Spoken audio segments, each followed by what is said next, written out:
اللهم بارك على محمد وعلى آل محمد كما باركت على إبراهيم وعلى آل إبراهيم إنك حميد مجيد۔ میرے عزیز دوستو، بزرگوں، بھائیوں، آج انتہائی خوشی کا دن ہے کہ اس مدرسے کی محنت کا ثمرہ آپ حضرات نے دیکھا اور بخاری شریف کی تکمیل ہوئی اور اللہ والوں کی زیارت نصیب ہوئی۔ اللہ تعالی ہم سب کو اپنی پوری زندگی دین کی خدمت کے لیے وقف کرنے کی توفیق بخشے۔ وقت انتہائی مختصر ہے اور میرے بعد اور بھی مہمانان گرامی تشریف لائیں گے اور ان کے بیانات بھی ہوں گے۔ حاضری کی غرض سے چند باتیں عرض کروں گا اور جی چاہ رہا ہے کہ سامنے بخاری شریف پڑھی ہوئی ہے، اس بخاری شریف کا تذکرہ تھوڑی دیر پہلے بھی ہو رہا تھا اور میں بھی کرتا رہا۔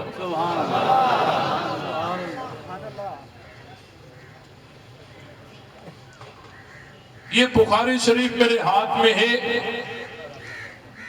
اور اسی بخاری پر دشمنان صحابہ اعتراض کرتے ہیں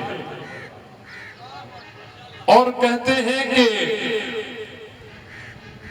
اسی بخاری میں لکھا ہوا ہے کہ خاتون جنت حضرت فاطمہ الزہرا صدیق اکبر سے ناراض ہو گئی، اور جو روایت پیش کرتے ہیں وہ آپ کے سامنے میں ذرا پڑھنے لگا ہوں۔ تب تو نہیں گیا۔ قال حدثني عبد الله بن محمد قال حدثنا هشام قال اخبرنا معمر عن الزهري عن عروة عن عائشة رضي الله تعالى عنها وعنهم ان فاطمة والعباس اتيا ابا بکر يلتمسان میراثهما من رسول الله صلی اللہ علیہ وسلم وهما يومئذ يطلبان ارضيهما من فدك وسهمه من خيبر فقال لهما ابو بکر سمعت رسول الله صلی اللہ علیہ وسلم يقول لا نورث ما تركنا صدقة انما يأكل آل محمد من هذا المال قال ابو بکر والله لا ادع امرا رأيت رسول الله صلى الله عليه وسلم يصنعه فيه الا صنعته قال فهجرته فاطمة فلم تكلمه حتى مات۔ یہ کتاب الفرائض ہے اور دوسری جلد ہے، صفحہ نمبر 995 سے یہ روایت شروع ہوتی ہے اور 996 صفحہ پر یہ روایت چلی جاتی ہے۔ اس میں یہ ہے کہ حضرت ابو بکر عمر حضرت فاطمہ رضی اللہ تعالی عنہا نے صدیق اکبر سے باغ فدق کا مطالبہ کیا۔ حضرت ابو بکر صدیق نے آگے سے حضور علیہ السلام کی حدیث سنا دی۔ حضرت فاطمہ رضی اللہ تعالی عنہ سے صدیق اکبر نے یہ کہا واللہ لا ادعو امرا رأیت رسول اللہ صلی اللہ علیہ وسلم یصنعه فیہ الا صنعته، کہ میں وہی عمل کروں گا جو اللہ کے رسول نے کیا۔ حضرت ابو بکر نے جب یہ کہا تو آگے بخاری شریف میں لکھا ہوا ہے قال فہجرته فاطمة فلم تکلمه حتی ماتت، اور آپ یہ دیکھیں گے یہ روایت حضرت عائشہ سے ہے۔ یہ روایت کس سے ہے؟ حضرت عائشہ سے ہے۔ اخبرنا معمر عن الزہری عن عروة عن عائشہ، یہ حضرت عائشہ سے روایت ہے۔ اور آگے جو لکھا ہوا ہے فَحَجَرَتْهُ فَاطِمَةُ فَلَمْ تُكَلِّمْهُ حَتَّى مَاتَتْ، اس سے پہلے بخاری میں لکھا ہوا ہے قال فَحَجَرَتْهُ فَاطِمَةُ فَلَمْ تُكَلِّمْهُ حَتَّى مَاتَتْ، یہ قال کا قائل مؤنث ہے یا مذکر ہے؟ علماء تشریف فرما ہے قال یہ صیغہ مؤنث کا ہے یا مذکر کا ہے؟ مذکر کا ہے تو اس کا فاعل جو ہے قائل جو ہے وہ بھی مؤنث ہے یا مذکر ہے؟ مذکر ہے۔ حالانکہ روایت حضرت عائشہ سے ہے، پتہ چلا کہ اگر حضرت عائشہ نے یہ فرمایا ہوتا تو یہاں قالن ہوتا بلکہ قالت ہوتا، یہاں قال ہے، روایت حضرت عائشہ سے ہے، پتہ چلا کہ یہ جو فکرہ ہے فلم تکلمہ حتی ماتت، یہ حضرت عائشہ نے بیان کیا۔ یہ راوی کا ادراج ہے، روایت کا حصہ نہیں، اس کو ماننا ہمارے لیے ضروری۔ یہ بات سمجھ آئی کہ نہیں آئی؟ اس کو ذرا سمجھیے۔ باغ فتح کی روایت 3 صحابہ سے مروی ہے، حضرت ابو ہریرہ رضی اللہ تعالیٰ عنہ نمبر 1، نمبر 2 حضرت ابو طفیل رضی اللہ تعالیٰ عنہ، نمبر 3 حضرت عائشہ رضی اللہ تعالیٰ عنہ۔ اب دیکھیں ان 3 صحابہ سے باغ فتح کی روایت مروی ہے۔ حضرت ابو ہریرہ کی روایت میں کہیں ناراضگی کا کوئی ذکر نہیں، حضرت ابو طفیل کی روایت میں کہیں ناراضگی کا کوئی ذکر نہیں۔ ناراضگی کی طرف اشارہ کرنے والی عبارت یہ حضرت عائشہ کی روایت میں ہے، اور وہ بھی اس روایت میں جس کی سند میں ابن شہاب زہری ہے، اور ابن شہاب زہری کبھی ناراضگی کا ذکر کرتا ہے کبھی ناراضگی کا ذکر نہیں کرتا، اور یہ قرینہ بھی ملا ہے کہ یہ روایت کا حصہ نہیں، راوی کا اپنا گمان ہے جو کہ درست نہیں ہے۔ حضرت فاطمہ صدیق اکبر سے ناراض نہیں ہوئی، حضرت فاطمہ صدیق اکبر سے ناراض نہیں۔ اس پر میں دلائل دوں گا، آپ کی توجہ رہے۔ حضرت فاطمہ صدیق اکبر سے ناراض نہیں ہوئی۔ کہتے ہیں جی بخاری شریف میں لکھا ہوا ہے کہ ناراض ہو گئی۔ بخاری شریف کے اندر 3 عبارتیں دکھا سکتے ہیں۔ نمبر 1 عبارت غضبت فاطمہ، کہ فاطمہ ناراض ہو گئی۔ نمبر 2 عبارت حضرت حضرت ابو بکر کو چھوڑ دیا۔ نمبر 3 عبارت فلم تکلمہ حتی ماتت، کہ آخری وقت تک بات نہیں کی حتیٰ کہ فوت ہو گئی۔ ان 3 عبارتوں سے پڑھ کر کوئی چوتھی عبارت کوئی پیش کر سکتا نہیں ہے۔ آئیے ان 3 عبارتوں میں سے سب سے زیادہ جو سخت عبارت ہے وہ ہے غضبت فاطمہ، کہ فاطمہ ناراض ہو گئی۔ میرا سوال یہ ہے کہ یہ حضرت فاطمہ خود بتا رہی ہے یا کوئی اور بتا رہا ہے؟ حضرت فاطمہ ناراض ہو گئی، غضبت فاطمہ، اس کا ترجمہ یہی ہوگا نا، غضبت فاطمہ، حضرت فاطمہ ناراض ہو گئی۔ یہ حضرت فاطمہ خود بتا رہی ہے یا کوئی اور بتا رہا ہے؟ بولو بھائی اگر حضرت فاطمہ خود بتاتی تو یہ یوں کہتی نا کہ میں ناراض ہو گئی، لیکن جب کہا جا رہا ہے کہ حضرت فاطمہ ناراض ہو گئی، یہ حضرت فاطمہ خود بتا رہی ہے یا کوئی اور بتا رہا ہے؟ آواز آنی چاہیے، یہ کوئی اور بتا رہا ہے۔ اب دیکھیں ناراضگی یہ اندر کی بات ہے، دائیں بائیں والے جو بتائیں گے یہ ہوگا اندازہ، اور اندازہ کبھی صحیح بھی ہوتا ہے کبھی غلط بھی ہوتا ہے، اور ناراضگی اندر کی بات ہے۔ صحیح بات، قطعی بات، یقینی بات وہی بتا سکتا ہے جس کا اپنا مسئلہ ہو۔ اگر یہاں سے کوئی آدمی اچانک ہی اٹھ کر چلا جائے، ہم کہیں گے حضرت ناراض ہو گئے، تھوڑی دیر کے بعد حضرت واپس آ گئے، حضرت آپ ناراض ہو گئے تھے، انہوں نے کہا نہیں مجھے تو تقاضا آیا تھا میں وہاں چلا گیا، پتہ چلا کہ ہم جو بات کر رہے تھے یہ اندازہ تھا، صحیح بات قطعی بات انہوں نے بتا دی کہ حضرت ناراض نہیں ہوئے۔ آگے چلیے، اندازہ اگر یہ بخاری کا راوی لگائے یہ الگ بات ہے، اندازہ اگر نبی لگائے اور غلط ہو جائے ایسا بھی ہوا ہے، اندازہ صحابی لگائے غلط ہو جائے ایسا بھی ہوا ہے۔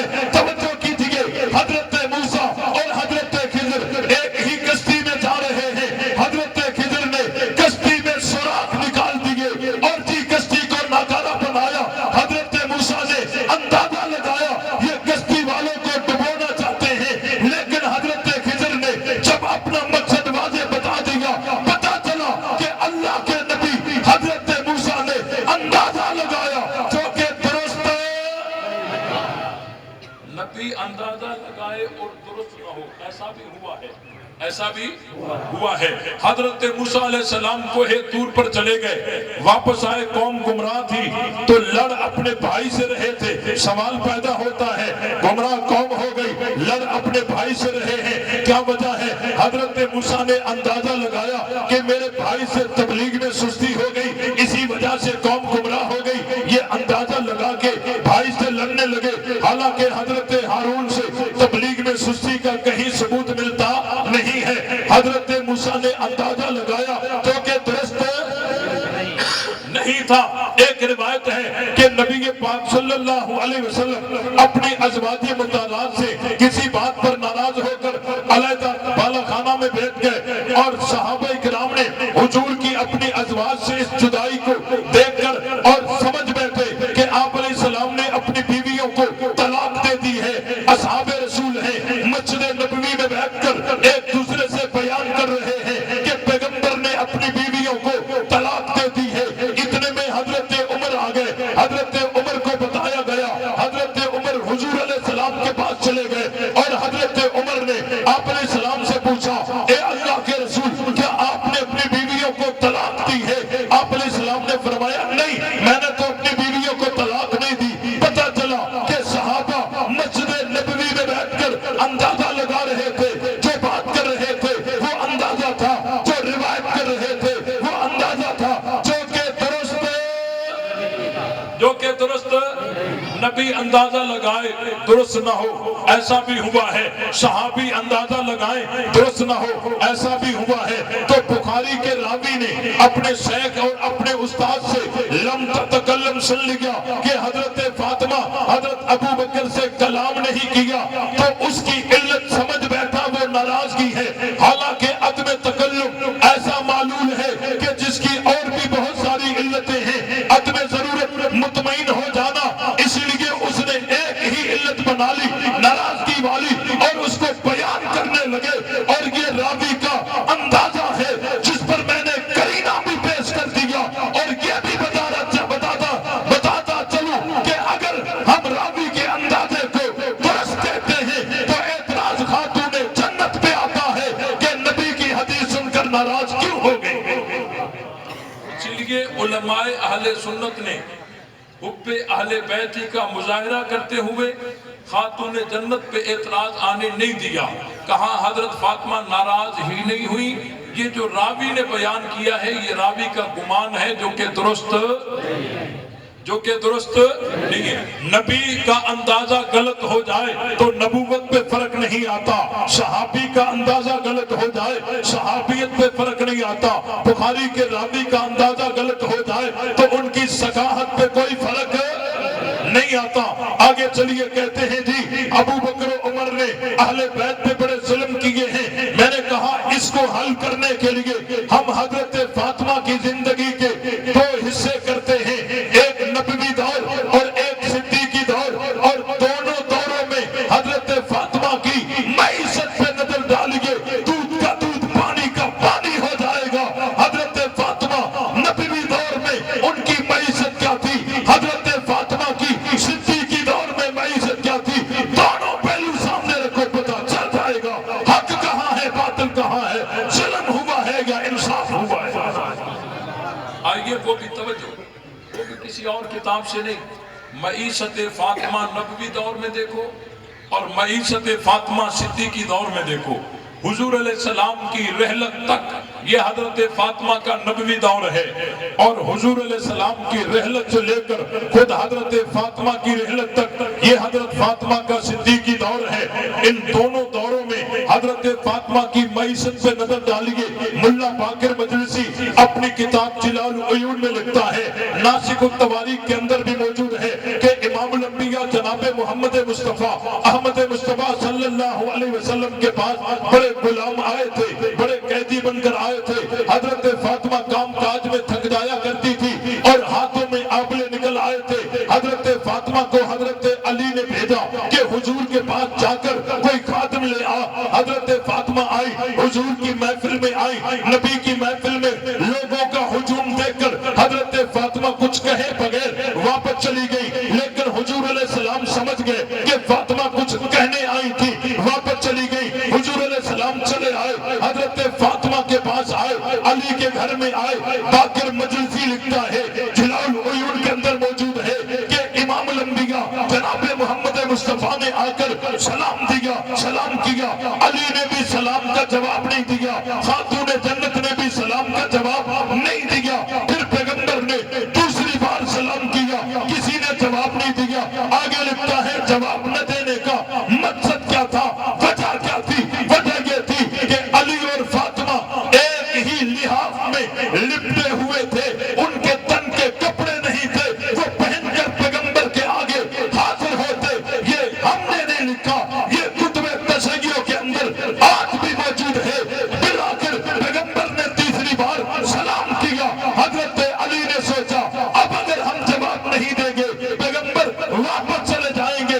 علی نے جواب دیا، حضور علیہ السلام اندر آئے، علی اور فاطمہ ایک ہی لحاف میں لپٹے ہوئے ہیں۔ پیغمبر بیٹھ کر پوچھنے لگے فاطمہ کس کام سے آئی تھی؟ آپ نے سلام کو حضرت فاطمہ نے بتایا میں کام کاج میں تھک جایا کرتی ہوں، مجھے خادم چاہیے۔ پیغمبر نے وضاحت بتا دیے کہ 33 دفعہ سبحان اللہ، 33 دفعہ الحمدللہ، 34 دفعہ اللہ اکبر کہہ کر رات کو سو جایا کرے، یہ خادم سے زیادہ بہتر ہے۔ یوں کہہ کر پیغمبر چلے گئے۔ یہاں اگر کوئی توہین کا پہلو ہے وہ ہم ذمہ دار نہیں، کیونکہ یہ کتب تشیع میں موجود ہے، لیکن اتنا واضح ہو گیا کہ نبوی دور میں فاطمہ کی معیشت یہ ہے کہ تن کے کپڑے بھی نہیں ہیں۔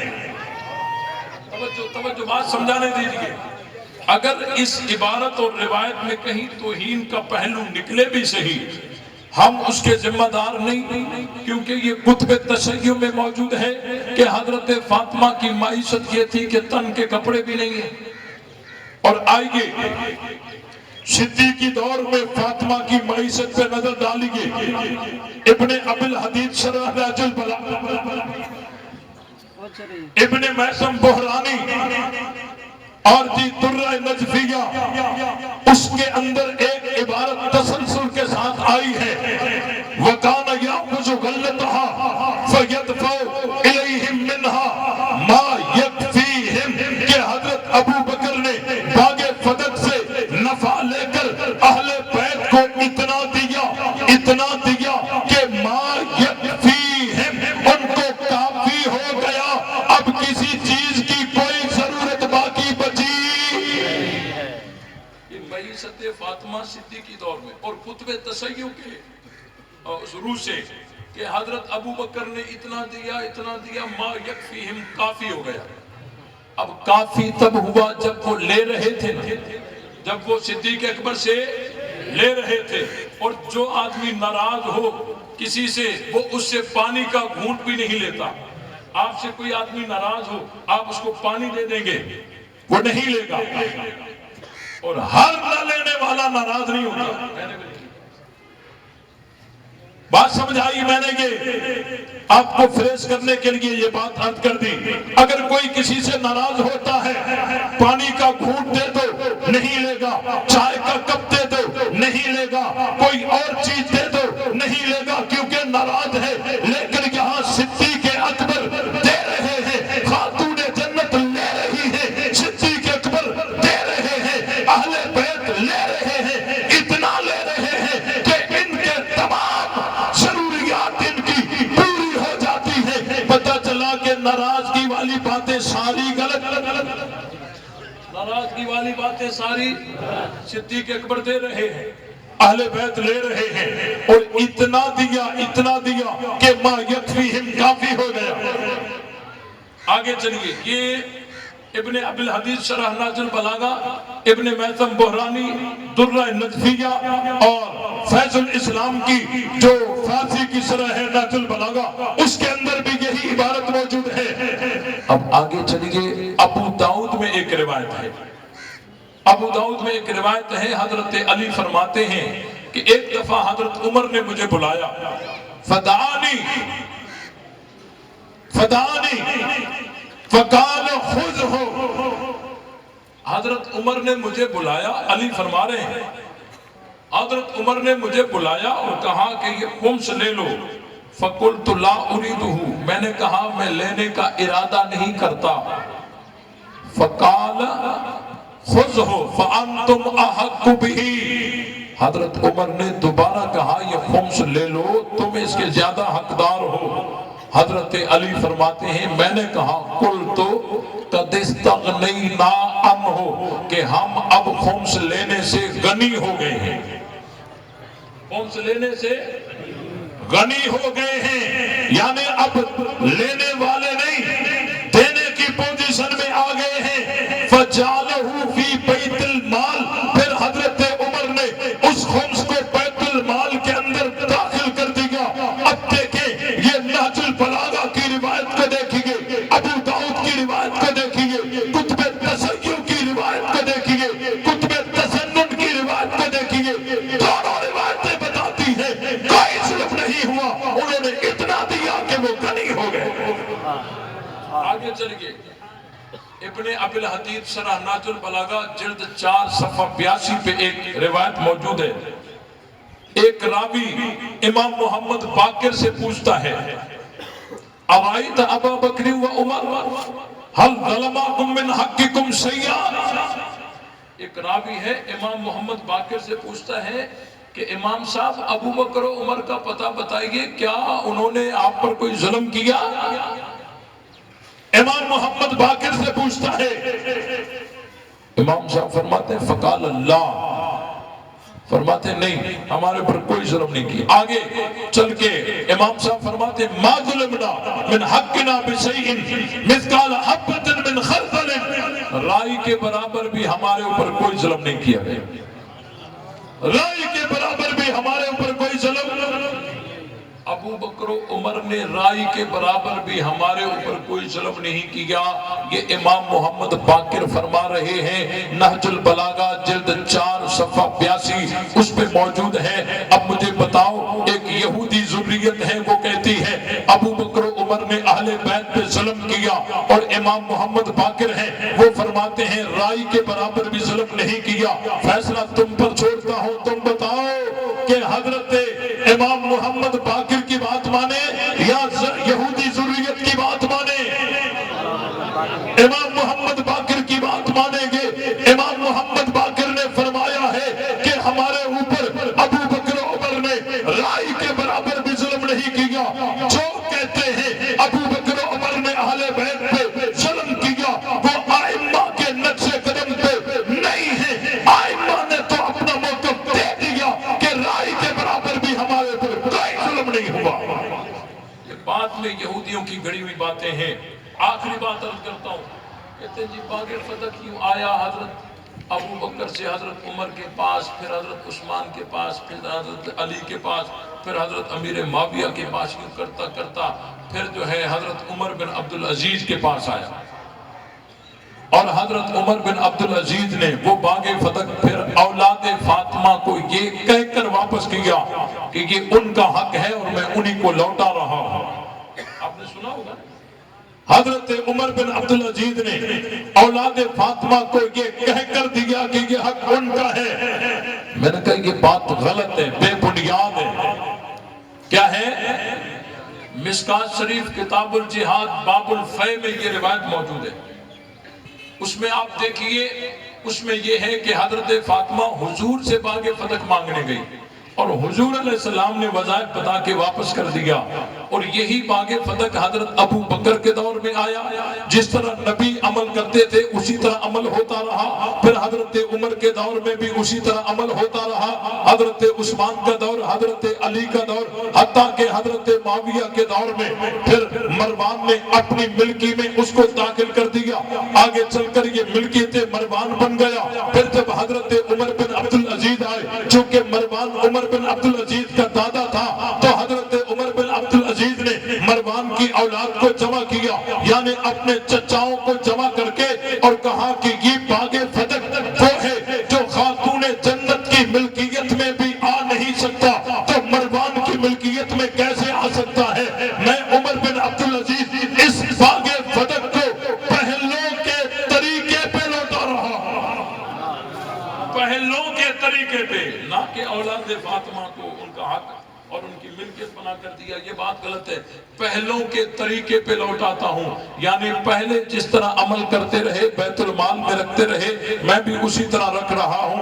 اولاد فاطمہ کو حضرت عمر بن عبدالعزیز نے دیا یہ بات سمجھ آئی کہ نہیں آئی؟ اس لیے جو اعتراض خاتون جنت پہ کرتے ہیں یہ حضرت ابو بکر پہ کرتے ہیں، ان کا تعلق نہ صحابہ سے ہے نہ اہل بیت سے ہے، یہ عبداللہ ابن سبا یہودی کی ذریت ہے، اور انشاءاللہ ہم گلی گلی میں عظمت صحابہ عظمت اہل بیت کے نعرے لگاتے رہیں گے۔ دین اسلام کی بنیاد صحابہ ہے، صحابہ کے بغیر کچھ بچتا نہیں ہے، اس لیے صحابہ صحابہ کرتے رہیں گے۔ ساتھ دو گے؟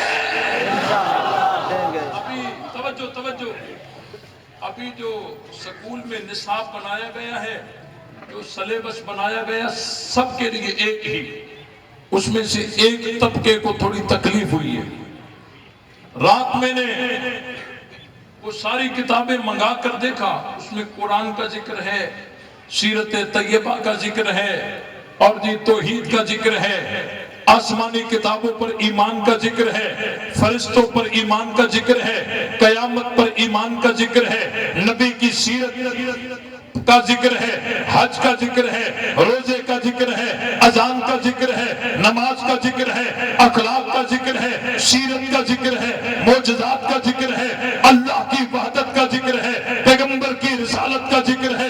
میں نے کہا یہ سارے ذکر ہیں، ایک طبقہ کہتا ہے کہ اس میں ہمارا خیال نہیں کیا گیا۔ بھئی تمہارا خیال قرآن سے ہٹ کرے، تمہارا خیال پیغمبر سے ہٹ کرے، تمہارا خیال جو ہے اللہ کی وحدت آسمانی کتابوں پر ایمان آخرت پر ایمان اس سے ہٹ کر ہے، تو تم اپنے خیال کا خیال کرو، یہ تو قرآن حدیث کے خیال کے مطابق ہے۔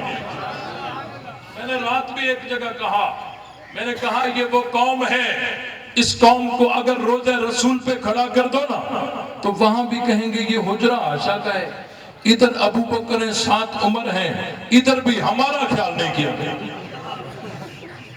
یہ قوم وہ ہے اگر ان کو کعبۃ اللہ میں کھڑا کر دیا جائے تو وہاں بھی دائیں بائیں دیکھ کر کہیں گے کہ مؤذن اذان بھی اہل سنت والی دے رہا ہے، نماز بھی اہل سنت والی ہے، اذان بھی ان کی، نماز بھی ان کی، امام بھی ان کا، کہتے ہیں یہاں بھی ہمارا خیال نہیں کیا۔ یہ قوم ایسی ہے کہ اگر ان کو کعبۃ اللہ میں کھڑا کر دیا جائے تو وہاں بھی یہ قوم کہے گی یہاں ہمارا خیال نہیں کیا گیا۔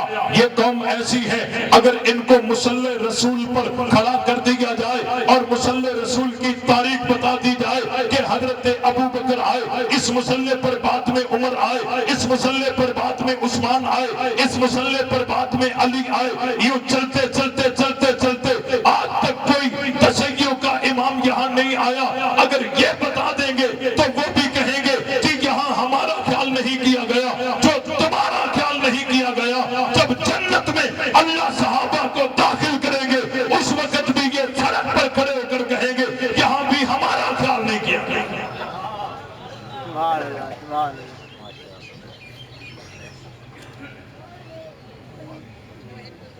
جو آدمی ناراض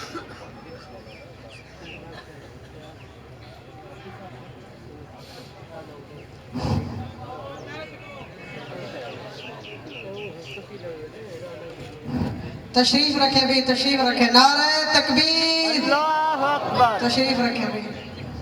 حضرت پہنچ چکے ہیں، میں ابھی اپنی بات کو آگے لے جانا مناسب نہیں سمجھتا، بس اس پر تھوڑا میں تبصرہ ضرور کروں گا۔ یہ کہتے ہیں کہ ہمارا خیال نہیں کیا گیا، ہمارا خیال، آپ نے سنا ہے نا ان کا بیانیہ سنا ہے نا کہ اس میں ہمارا خیال نہیں کیا گیا، حالانکہ میں نے رات کو کھول کر اس میں دیکھا ساری چیزوں کا اس میں ذکر ہے نصاب میں، لیکن کہتے ہیں ہمارا خیال نہیں کیا گیا۔ میں نے کہا یہ قوم تو وہ ہے اگر ان کو روزہ رسول پہ کھڑا کر دیا جائے تو نبی کے روزے کو دیکھ کر کہیں گے یہ حجرہ عائشہ کا ہے، 7 ابو بکر ہیں اور پھر 7 عمر بھی ہیں، وہاں بھی ہاتھ پہ ہاتھ رکھ کر کہیں گے یہاں بھی ہمارا خیال نہیں کیا گیا۔ اگر ان کو کعبۃ اللہ میں کھڑا کر دیا جائے وہاں اذان نماز امام دیکھ کر کہیں گے یہاں بھی ہمارا خیال نہیں کیا گیا۔ اور اگر یہ علی کے دور میں ہوتے، حضرت علی اپنے بیٹے پہ نام ابو بکر رکھ رہے ہوتے تو یہ وہاں بھی کہتے کہ اے علی آپ نے ہمارا خیال نہیں کیا گیا۔ اگر حضرت علی اپنی بیٹی حضرت عمر کو جب دے رہے ہوں گے تو اس وقت اگر یہ ہوتے اس وقت بھی حضرت علی سے شکوہ کرتے کہ اے علی آپ نے ہمارا ہمارا خیال نہیں کیا گیا. یہ وہ قوم ہے جو کعبۃ اللہ میں بھی راضی نہیں ہوگی, روزے رسول پہ بھی راضی نہیں ہے. حضرت علی کی زندگی میں ان کو لا کے کھڑا کر دیا جائے, وہاں بھی راضی نہیں ہوگی. اور قیامت کا دن ہوگا, اللہ تعالیٰ کا یہ وعدہ ہے, لَأُكَفِّرَنَّ عَنْهُمْ سَيِّئَاتِهِمْ وَلَأُدْخِلَنَّهُمْ جَنَّاتٍ تَجْرِي مِن تَحْتِهَا الْأَنْهَارُ, کہ ان کو ضرور جنت میں داخل کروں گا. اللہ تعالیٰ صحابہ کو جنت میں داخل کریں گے. اس وقت بھی یہ رب سے شکوہ کریں گے کہ یہاں بھی ہمارا خیال نہیں کیا گیا. اس لیے ان کا خیال, میں کہتا ہوں تم اپنے خیال کا خیال کرو. تمہارا خیال قرآن حدیث سے ہٹ کر کیوں ہے؟ یہ جو پنجاب میں سکولوں کا نصاب بنایا گیا, یہ تو قرآن کے خیال کے مطابق ہے, سنت کے خیال کے مطابق ہے. اور ان کا خیال تو تب پورا ہوتا جب اس نصاب میں تبرے کا سبق ہوتا, اور جی اس نصاب میں مدعے کا سبق ہوتا, تقیے کا سبق ہوتا, رجت کا سبق ہوتا. اس لیے تمہارا خیال اسلام سے ہٹ کر ہے. یہ نصاب اسلام سے متصادم نہیں ہے, اس کے تابع ہے. اور جب تک اہل اسلام زندہ رہیں گے, اللہ کی وحدت کا نعرہ لگاتے رہیں گے, نبی کی ختم نبوت کا نعرہ لگاتے رہیں گے, صحابہ کی عزت و عظمت پہ پہرا دیتے رہیں گے. تمام ساتھی ساتھ ہوں گے. اور میں سلام پیش کرتا ہوں پنجاب حکومت کو کہ انہوں نے ایسا نصاب بنایا کہ بالکل قرآن کے مطابق اور حضور علیہ السلام کی سنت کے مطابق ہے. اور انشاءاللہ اس نصاب کو اب ہمیشہ رہنا ہوگا. اللہ تعالیٰ سے دعا ہے, اللہ تعالیٰ ہم سب کو عمل کرنے کی توفیق.